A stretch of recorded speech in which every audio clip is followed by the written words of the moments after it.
Have you ever stopped and thought about this? How is it possible that a machine weighing over 500,000 kilograms doesn't just lift off the ground, but calmly flies across oceans for hours? Today, we're breaking down how airplanes actually fly. And I promise, after this video, you'll never look at a takeoff the same way again. To understand the scale, think about the Airbus A380, the largest passenger aircraft ever built. Its maximum takeoff weight is around 575 metric tons. That's roughly the weight of a fully loaded freight train. And this thing doesn't just hop into the air. It climbs to 35,000 to 40,000 feet and cruises at around 560 miles per hour for 10, 12, sometimes 15 hours straight. By common sense, something that heavy should be glued to the ground. But physics says otherwise. And everything you see in modern aviation is the result of over a century of science, engineering, failed prototypes, and relentless experimentation. At first, humans learned how to rise into the sky using hot air balloons, but that wasn't true controlled flight. That was floating. In the 19th century, Sir George Cayley separated the concepts of lift and thrust and realized that wings needed a specific shape. Otto Lilienthal made hundreds of glider flights, studying how air behaves around a curved wing. Then came the breakthrough. In 1903, the Wright brothers proved something revolutionary. A heavier-than-air machine could achieve controlled, powered flight. Their airplane stayed airborne for just 12 seconds, but it changed the world forever. After that, progress accelerated. World War I pushed rapid advances in engines, aerodynamics, and aircraft structures.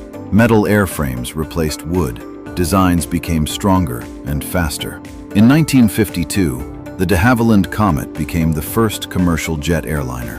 In 1970, the Boeing 747 connected continents at scale. And decades later, the Airbus A380 proved that even a 500-ton aircraft could be efficient, quiet, and remarkably stable. But despite all the innovation, the core principle never changed. Flight is always about balance. So how does all that metal actually stay in the air? The answer lies in four fundamental forces. Every airplane in flight is governed by 1. Weight, gravity pulling it downward. 2. Lift, generated by the wings, acting upward. 3. Thrust, produced by the engines, pushing it forward.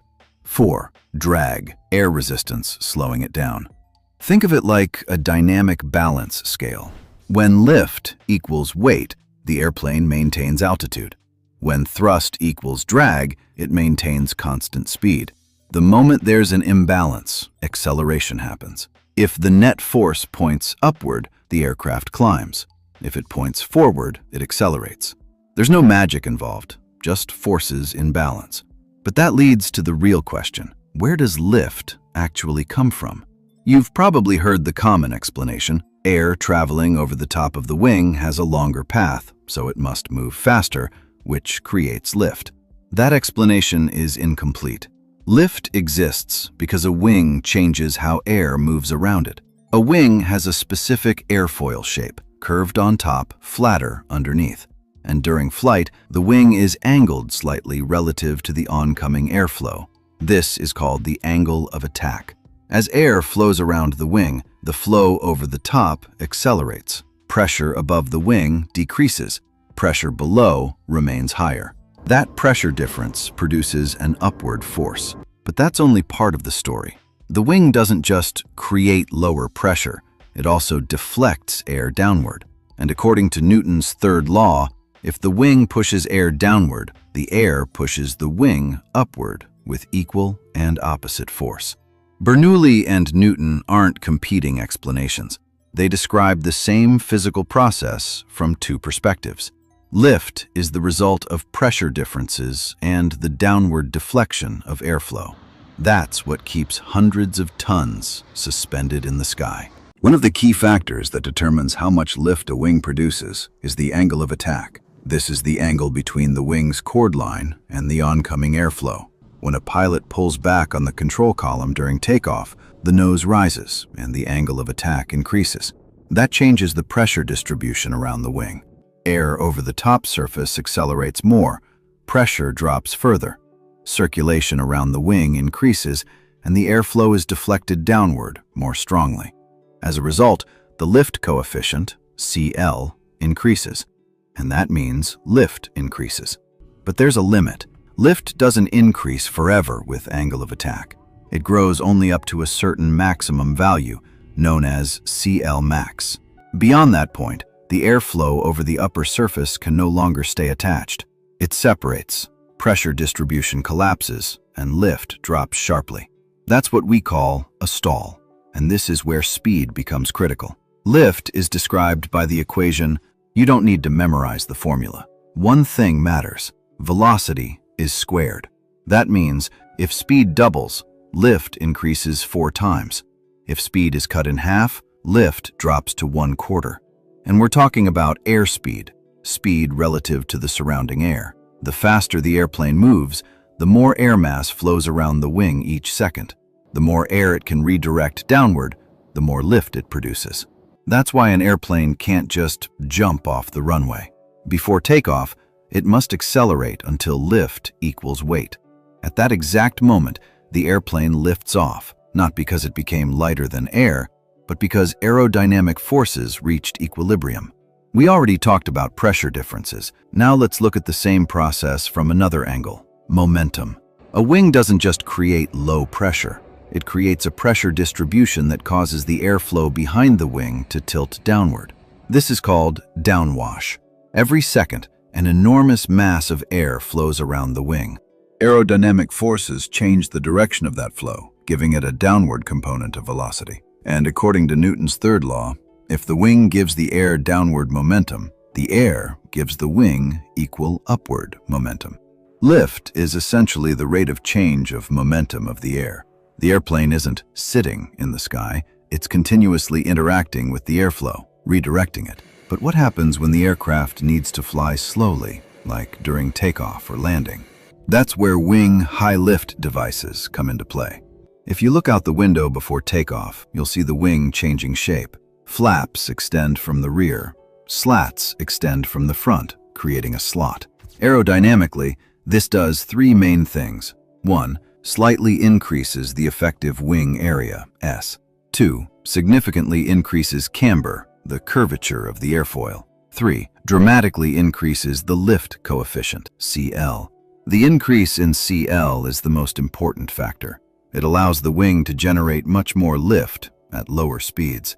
Slats serve another crucial purpose. The slot allows higher energy air from below to flow over the upper surface, helping the airflow remain attached at higher angles of attack.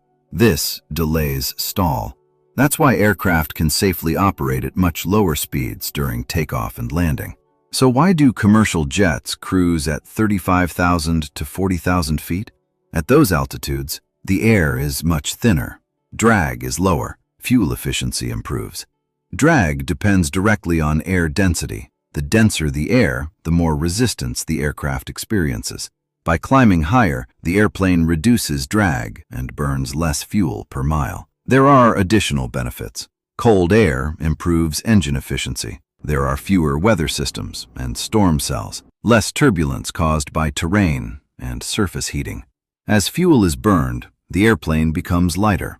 That allows it to gradually climb even higher during the flight, a procedure known as a step climb. So how does takeoff actually happen? Takeoff isn't just full throttle and go. It's a carefully calculated sequence of speeds and actions. Before the aircraft even lines up on the runway, pilots calculate several key speeds. V1, the decision speed. After passing V1, the takeoff must continue, even if an engine fails, because stopping within the remaining runway may no longer be possible.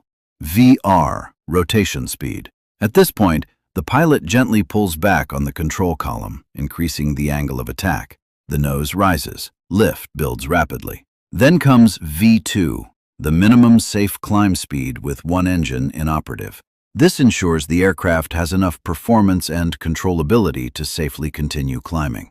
During the takeoff roll, part of the airplane's weight is still supported by the landing gear, but as speed increases, lift increases. At a certain moment, lift equals weight. the normal force from the runway drops to zero. The airplane doesn't jump, it simply no longer needs the ground. That's liftoff. After climbing out, the aircraft transitions to cruise altitude, typically around 35,000 to 40,000 feet. This is the most efficient phase of flight. In cruise, lift equals weight, thrust equals drag. There is no acceleration. This is a state of dynamic equilibrium. Now let's talk about descent and landing.